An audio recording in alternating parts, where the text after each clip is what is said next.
Yeah, well, he would have seen me walk by and said, "Take my photo." It's one of my favourite shots, just with the street and the beautiful lights. 16's and Cadillac. It's not a Cadillac. We found out it was a Chevrolet. I've never totally worked out why the scene disappeared. I assumed that the drivers just pranged the cars and the cars were no longer around. Auckland got bigger and bigger and bigger, I guess.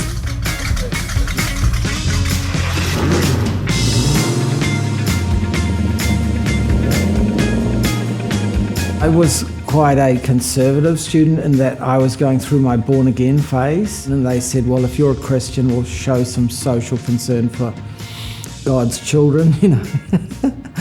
One of the themes that I was sort of looking at Elam was the influence of movies on New Zealand youth culture.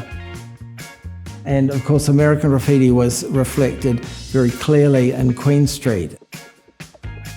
Auckland's just this one street. Everything comes down to the one street, which makes it very much like a small American city.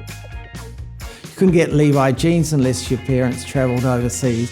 The fact is that most of the cars that I was photographing were just New Zealand assembled USA right-hand drive. They're definitely not all flash, as you can see.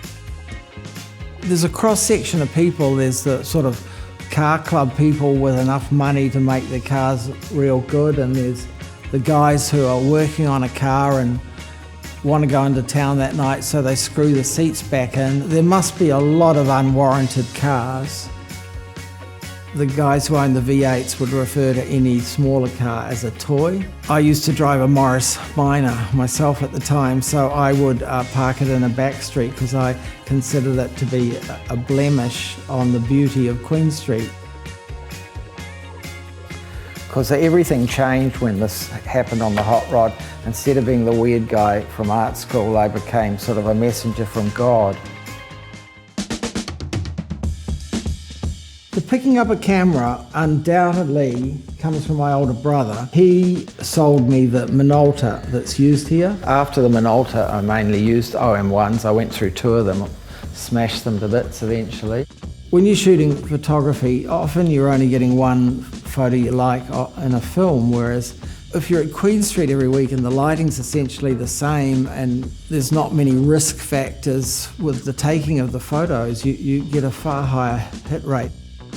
They definitely weren't taken with a book in mind because the 70s was just the heyday of photo books. I was very lucky to see Robert Frank's The Americans in San Francisco. I've really been impressed when I saw large photography exhibitions. I lent some of my negatives to two projects, and I recalled one coming back by courier and the other didn't. I got the second lot of negatives back 2014, and that allowed me to do a exhibition and work towards a book. When I printed this up, I thought it was an American car, but it's Japanese, which is quite bizarre. Looks very American.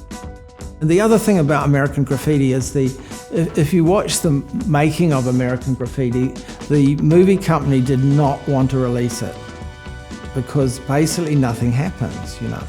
And there's a sense in which, other than cruising up Queen Street, you know, around a block at the top and down and around the post office, nothing really was happening in Queen Street, Auckland, when I took these photos either. Well, it's just young people enjoying life.